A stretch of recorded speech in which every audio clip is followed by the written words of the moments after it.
Okay, in this video, I'm going to show you how to use a coupon in Eclipse. So we need to go and manually set these up on the back end, but we do have one out there for the Waterhouse.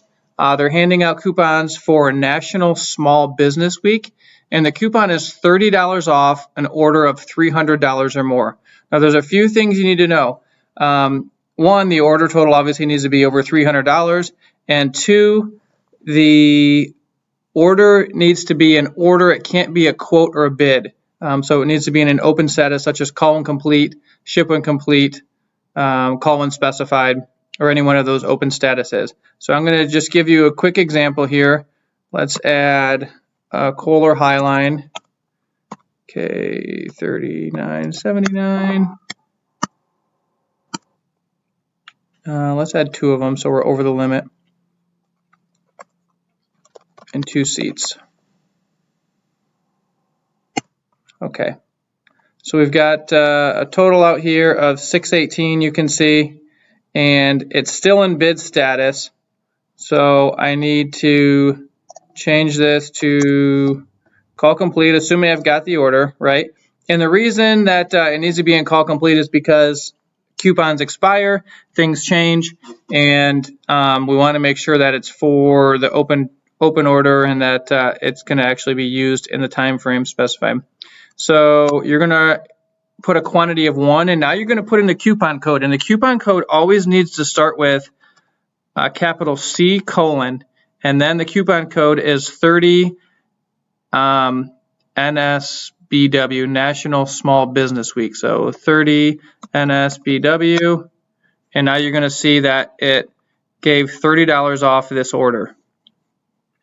So let's do this, and let's just do 1 toilet and 0 seats.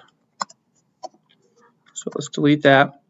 And now you can see the total is only $359. The coupon is for $300 or more. So if I try it again, C colon, this tells Eclipse that this is for a coupon, and 30 National Small Business Week.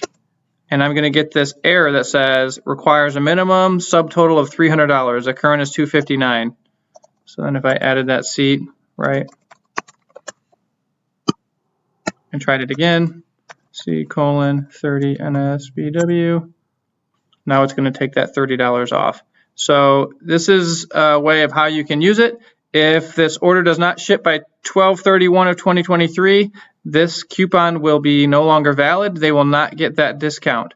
So this is the time frame, and we are going to start tracking all of the coupons that we have out there on the Monday morning email that comes out. So at the very bottom, we've got you know, the L10 times for the week for all the different departments, and we're also going to start including all of our coupon codes that are active. And so we want to make sure we're using these when a customer turns in a coupon and presents it. We're not going to just put this on a sales order without it. And for a best practice, we'll probably want to write the customer's name on the coupon and then staple it to the order so we know that they turned one in with it. If you have any questions, please let me know. But the biggest thing is use the C colon and then the coupon code ID, which this one is 30 NSBW. And yeah, hopefully we can grow some sales with the coupon codes.